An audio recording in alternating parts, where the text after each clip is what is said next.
হযরত হাসান বসরির নাম আপনারা শুনেছেন। হাসান বসরি হজের মধ্যে রওনা হয়েছে।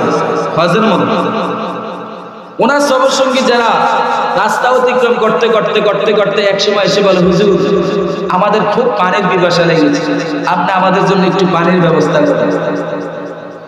ওলি আল্লাহর কারামত কেমন জিনিস আমি আপনাদেরকে বুঝাচ্ছি। হাসান বসরি বলতেছেন, পাশে থেকে একটা কুয়া আছে, তোমরা ওই কুয়া থেকে পানি পান করে তোমাদের পিপাসা দূর করো। জোরে বলুন না সুবহানাল্লাহ। হাসান বসরির ভক্তবৃন্দ যারা, তারা সবাই কুয়ার কাছে চলে গেল। যাইয়া দেখলেন কুয়ার মধ্যে পানি আছে, কিন্তু পানি এত তলদেশে যেখান থেকে পানি রশি অথবা বালতি ছাড়া উত্তোলন করা সম্ভব। ভক্তবিন্দু আবার চলে আসলেন, হুজুর কুয়ার কাছে গেলাম, কিন্তু পানি এত তলদেশে যেখান থেকে বালতি ছাড়া পানি উত্তোলন করা সম্ভব।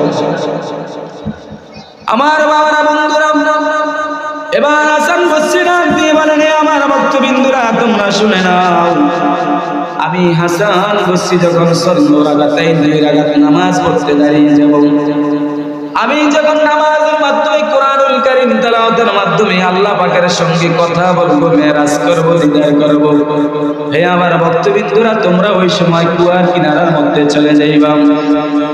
এবার হাসান বসরির ভক্তরা, হাসান বসরি রাহমাতুল্লাহি আলাইহি,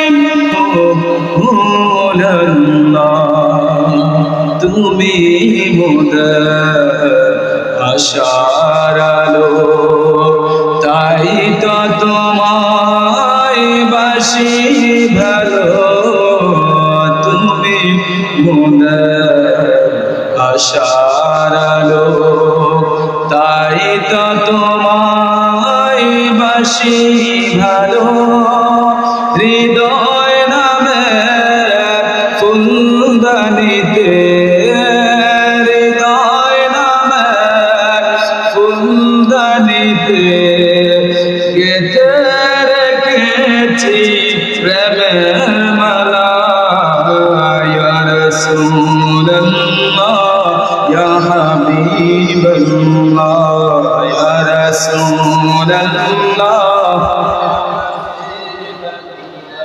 ইয়া রাসূলুল্লাহ। একটি জবান বন্ধ রাখবেন না, সকলে জবান খুলে